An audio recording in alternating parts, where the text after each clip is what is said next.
Assalamualaikum warahmatullahi wabarakatuh. Ketemu lagi bersama saya Gus Edi. Di sini gudangnya Mustika Batu Badar Besi Ori. Salam rahayu-rahayu buat saudaraku semua yang ada di mana saja. Ini saudaraku, kita akan membahas tentang Badar Besi Pulau Sani yang ori. Inilah Badar Pulau Sani ori, agar saudaraku sekalian paham, bisa membedakan antara batu badar yang lain dan yang lainnya. Ini yang dinamakan Badar Pulau Sani. Di dalam perkerisan, batu Badar Pulau Sani itu dibikin atau dibuat pusaka keris, karena setahu saya keris Janggung itu di zaman Mataram era Sejanggung itu pernah punya keris yang dibikin dari Badar Pulau Sani. Batunya seperti ini saudaraku, dia punya ciri khas seperti ini. Dia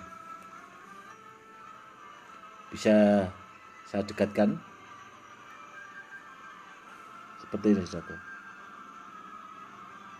Dia kehijau-hijauan saudaraku, batunya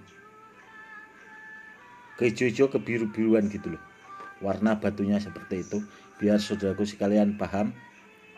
Atau kalau pengen jelas bisa datang ke rumah, atau kalau pengen lihat secara langsung, atau biar paham tentang batu Badar Pulau Sani yang dinamakan rajanya Badar, rajanya besi. Ya ini saudaraku, Badar Pulau Sani itu rajanya Badar, rajanya besi. Jadi tuahnya dia fungsi. Karena apa? Karena kan banyak jenis-jenis badar. Itu kalau Badar Pulau Sani itu rajanya atau ratunya.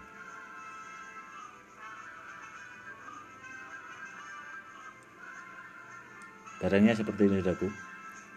Kalau orang yang punya Badar Pulau Sani itu dia akan lebih mudah punya ageman atau sarana jenis badar-badar yang lain. Karena apa? Karena Badar Besi Pulau Sani itu dia rajanya saudaraku. Badar Pulau Sani itu rajanya badar, rajanya besi. Kalau kita punya barang seperti ini, itu dia akan mudah kita punya koleksi atau benda-benda bertuah lainnya, termasuk besi kuning itu juga kita bisa mendapatkan yang asli. Karena apa? Karena dulu saya ada orang yang pernah punya Badar Pulau Sani. Badar Pulau Sani itu setelah saya tanyai, orang itu katanya peninggalan dari mertuanya. Itu kadang-kadang setiap malam Jumat gitu dilihatin, kan biasanya dikasih minyak atau dikasih wewangian. Itu di kantong Badar Pulau Sani orang itu ada besi kuningnya. Jadi besi kuning aja bisa datang saudaraku. Jadi kalau kita punya rajanya badar, itu kayak badar yang lain-lain itu dapat kita temui, atau kita bisa dikasih orang, atau kadang-kadang orang punya badar bagus, tahu-tahu orang itu ditawarkan ke kita, jadi kita bisa memahari. Intinya seperti itu saudaraku. Dan barang-barang bertuah lainnya itu dia akan bahasanya kayak kesedot gitu loh, daya tariknya itu kuat sekali, daya pengikatnya itu kuat sekali. Kan ada yang tanya juga, Gus, apakah Badar Pulau Sani itu bisa digunakan buat sarana kayak pengasihan itu atau pengayuman dan sebagainya? Sangat bisa saudaraku. Karena apa? Karena menurut pengalaman saya pribadi, saya mengutamakan barang ori. Saya pribadi mengutamakan barang ori, itu yang pertama. Yang kedua, barangnya harus aktif. karena saya sebagai seorang spiritual, barangnya harus aktif. Kalau barangnya aktif, barang itu akan maksimal, akan punya efek sama yang bawa. Jadi istilahnya kita bawa barang-barang yang bertuah. Seandainya kita mau melamar pekerjaan dan sebagainya, itu alhamdulillahnya itu tanpa tidak sengaja kita itu diterima. Bukan kita itu mendewakan barang atau apa ya, melebih-lebihkan barang, itu tidak, saudaraku. Semua barang media seperti ini itu sekedar sarana, tapi insya Allahnya itu kalau kita pakai itu akan ngefek bagus buat pemakainya itu sendiri. Intinya seperti itu. Apalagi kita bawa rajanya Badar. Saudaraku sekalian kan pasti paham. Kita bawa rajanya Badar, apalagi ya Badar-Badar yang lain, pasti akan ngikut. Kurang lebihnya seperti itu, saudaraku. Dan Badar Pulau Sani ini dulu saya dapat itu sudah 12 tahun yang lalu, itu di sebuah petilasan di tempat keramat lah. Dan kebetulan saat itu jarak tempuhnya cukup lumayan jauh, saudaraku. Karena kita masuk ke tempat petilasan itu tidak bisa dilalui sepeda motor atau mobil. Jadi kita menitipkan kendaraan kita ke kampung terdekat, dan saya itu jalan kaki ke tempat yang ada Badar Pulau Saninya itu di sebuah lembah. Itu perjalanan 5 kilo, saudaraku. Perjalanan itu 5 kilo, jadi saya pulang pergi dari tempat petilasan yang di lembah itu 10 kilo kurang lebih. Pulang perginya segitu, saudaraku. Itu ada di dataran lembah yang sangat, menurut saya, angker lah, karena di situ auranya sangat kuat sekali. Pas saya ke situ itu saya lihat itu ada banyak bunga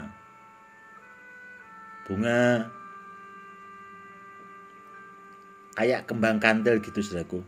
Cuma bunganya lebih besar, itu yang dinamakan kembang cempoko. Waktu itu saya lihat kembang cempoko itu di petilasan itu, dan saya berpikir biasanya barang-barang bertuah itu tidak jauh-jauh dari,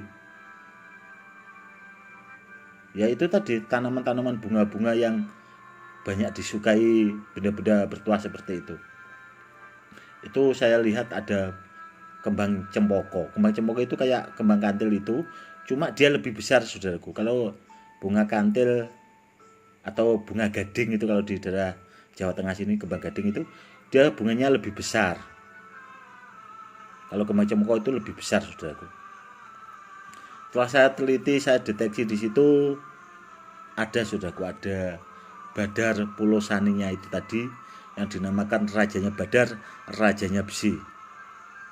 Saya taunya di situ ya, karena saya memang waktu itu suka malang melintang, dan saya juga banyak sesepuh, istilahnya guru-guru spiritual saya yang dahulu-dahulu dia paham juga tentang batu Badar Pulau Sani.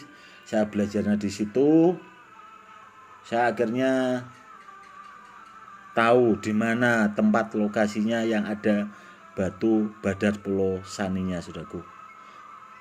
Saat itu saya deteksi itu tadi, alhamdulillah waktu itu memang ada, dan barangnya saya bawa pulang, Badar Pulau Saninya itu. Dan kalau menurut pengalaman pribadi saya, Badar Pulau Sani itu sangat susah, saudaraku, sangat paling langka di antara batu badar yang lainnya. Beda sama batu badar besi yang lainnya, dia lebih susah, saudaraku. Barangnya dia lebih susah dibandingkan batu badar-badar yang lainnya. Dulu ada pasien kebetulan dari Malaysia, waktu itu datang ke rumah, saudaraku, karena orang itu dulu pernah memahari barang katanya dari Medan. Barang itu pernah dikonsultasikan ke saya, divideokan, saya lihat dari jarak jauh, saya lihat melalui video itu ternyata barang itu palsu. Waktu itu saya kasih tahu, orang itu dibuktikan ternyata barang itu benar-benar palsu. Akhirnya orang yang dari Malaysia itu datang ke rumah saya waktu itu, kepengen punya pegangan di antara jenis-jenis badar yang paling bagus. Alhamdulillah waktu itu saya kasih buat pegangan lah, itu badar Pelosani, saudaraku. Karena dia kepengen pengen yang bagus lah. Karena orang itu juga pengusaha, dibuat sarana buat pegangan yang benar-benar lah. Dan waktu itu saya dikasih mahar itu 12 juta, saudara. Waktu itu dikasih mahar 12 juta, itu sudah 4 tahun yang lalu. Saya dikasih mahar waktu itu 12 juta. Alhamdulillahnya barangnya sampai Malaysia bagus, saudaraku, bisa dirasakan efeknya, tuahnya. Alhamdulillah sampai sekarang orangnya masih konsultasi sama saya. Ya itu, saudaraku, sekedar kilasan lah tentang batu badar Pelosani. Karena apa ya? Karena kalau badar Pelosani itu saya pribadi, saya memang terus terang saya suka, saudaraku. Karena itu tadi, saya pribadi kan di samping suka jenis-jenis batu badar, kebetulan di rumah saya juga mengoleksi keris, walaupun tidak banyak, saudaraku. Ada kalau 200 lah, 200 biji keris itu di rumah saya ada. Karena saya memang seneng ngoleksi benda-benda antik seperti itu. Yaitu, saudaraku, tentang kilasan batu badar Pelosani, rajanya badar, rajanya besi. Untuk hari ini cukup sekian dulu ya, saudaraku. Buat saudaraku sekalian yang belum subscribe atau komen share, jangan lupa ditekan tombol loncengnya ya, saudaraku. Silahkan di like, di komen, di share videonya, tekan tombol loncengnya.